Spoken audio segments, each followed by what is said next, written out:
I wasn't big on Shovel Knight. The game is very faithful to the NES platformers it takes its inspiration from, and that's something I can really respect about it. If you grew up playing those kinds of platformers, you'd probably love the game, but considering my perspective here, I grew up with modern platformers which are designed much differently, so in comparison, Shovel Knight is kind of whatever to me. The extra campaigns are pretty fun though, and offer some interesting variety and a unique spin on the platforming action. We did all have to wonder though, was there going to be anything more for Shovel Knight after the other campaigns were finished? As far as I'm aware, there are 2 new Shovel Knight games, one currently in development titled Shovel Knight Dig, and the other Shovel Knight Pocket Dungeon, which just recently came out. I hadn't really paid attention to development updates for either game, but I happened to see the launch trailer for Pocket Dungeon, and yeah, I have a serious spending problem, but I'm not here for a personal venting session. Today I want to discuss my initial thoughts on the game, as I don't feel I've dug enough into the content for this to be a proper review. So Shovel Knight Pocket Dungeon is a puzzle game much like any other, at the bare basics at least, where you have to clear out enemies from the board, except you have to deal with HP. You have a limited amount of HP, as do the enemies. Each enemy will do a different amount of damage depending upon their type, so you have to be a bit strategic about which enemy you target next, but you can do chain damage if an enemy is adjacent to another enemy of that same type,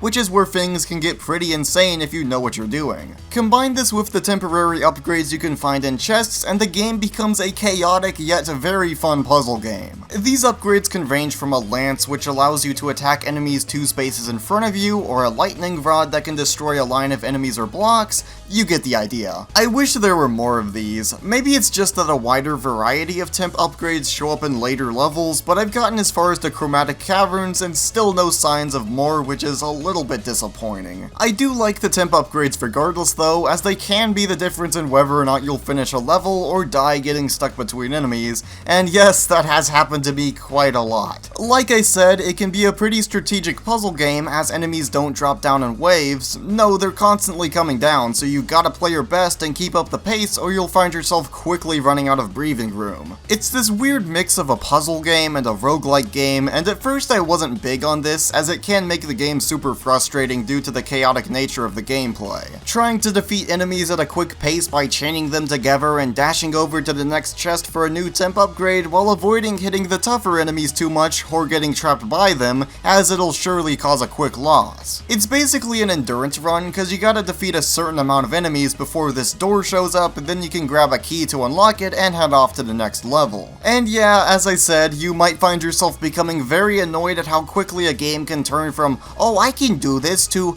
oh, yeah, I knew that was gonna happen. That's basically how most roguelike games go, but if you're not a fan of the difficulty, there are 2 difficulty options, the one that's closer to a roguelike, and another that's more like other puzzle games in that if you die, you can respawn, but if the board gets filled up, then it's game over. And there's no shame in turning on either difficulty. Personally, I was on the edge of switching to the easier mode, but I feel like the game would lose a little something without that extra bit of difficulty. For casual runs though, I could certainly see myself using it, since it would give me a lot more time to think. Also, I should probably mention this before I forget to, I really like the art style Pocket Dungeon goes for. Thick lines on art is something that's difficult to pull off and do well, but when it is done well, man do I love it. It's got a great palette of colors too, and I'm not sure if this was intentional, but the art style reminded me a lot of older puzzle games like the Puyo Puyo series, Tetris Attack, etc. Each level in Pocket Dungeon has a new range of enemies you'll have to work around, and all of these enemies make great use of what was already in Shovel Knight, even though for the life of me I can't remember any of their names.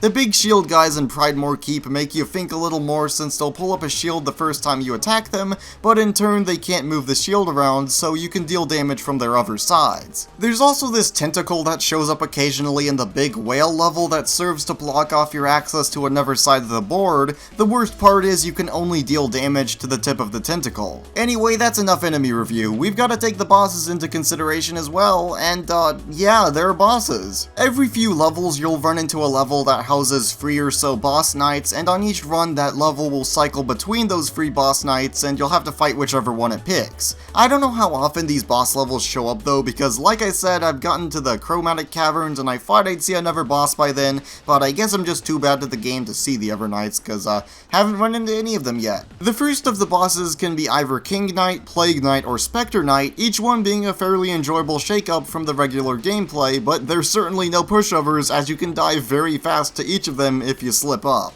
Out of the three, I think Plague Knight gave me the most trouble because he throws a lot at you to keep track of, but that's also why he's my favorite. You gotta avoid his potions, which will blow up and deal damage to any adjacent tiles within a 3x3 grid. Not only that, but also his poison cauldron things, which if you hit one, it'll immediately poison you, so yeah, bad news. Plague Knight jumps around a lot when throwing his potions, but you'll get an opportunity to unload on him in short bursts when he takes a breather. So yeah, a pretty fun fight. And not only do you get the satisfaction that comes from defeating a tough boss when you beat him, but you also unlock him as a playable character. Each boss knight you come across can be unlocked when you beat them, and this is another thing I wasn't big on at first because on your first few runs you'll probably die very quickly playing as them and just think that any character other than Shovel Knight just sucks, but not exactly. As I kept playing as the other characters, I began to realize that while yes they can be harder to play as, they aren't inherently worse characters because of that. King Knight is the only one I'm iffy on. He can shoulder bash enemies, and the further away you hit an enemy with a shoulder bash, the greater damage it'll deal, but in turn, the enemy you hit will also deal one more damage than it normally would to you. And that's just the thing though, the other characters require you to rethink how you play the game, and it works super well and gives the game a lot of replay value just for the sake of these other characters. Plague Knight can poison enemies, which means one hit will deal 2 damage, but he has 4 HP instead of 5, meaning you have to be a lot more conservative when dealing blows to enemies. Spectre Knight, after killing 2 enemies, can regain a bit of his health, but he can't drink potions. This also applies to any healing item apparently, because I tried eating a turkey and he dead. Turkeys aren't potions, you big idiot! I really can't wait to unlock more characters in this game, because Plague Knight and Spectre Knight are super fun characters that I love playing as,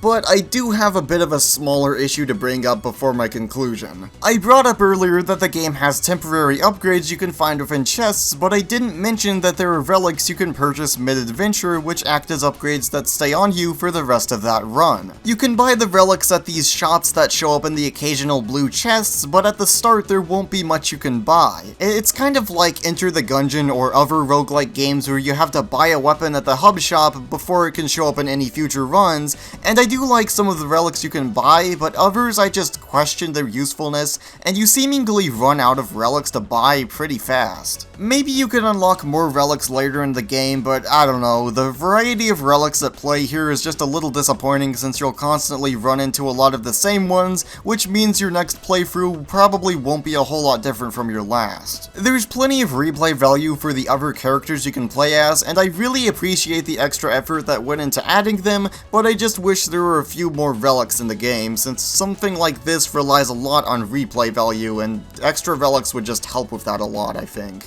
Let me know in the comments if I just need to progress further in the game though, cause I'd love to be wrong about that. But is Shovel Knight Pocket Dungeon worth your time for the price of $20? Initially I would have said no, but if you're a fan of puzzle games and especially roguelike games, I think what you'll find here is a very fun time with lots of replay value. It genuinely surprised me how much I enjoyed this game considering I'm not usually a fan of puzzle games, but that mixture of elements from puzzle games and roguelike games makes this the kind of game that I can definitely see myself coming back to over and over again. Either way, it's safe to say I'll be keeping an eye out for that next Shovel Knight title. It's Wyrlwind. Let me know what you think of Shovel Knight Pocket Dungeon in the comments. Consider subscribing and all that good stuff if you enjoyed this, and I'll see you all in the next one. Bye!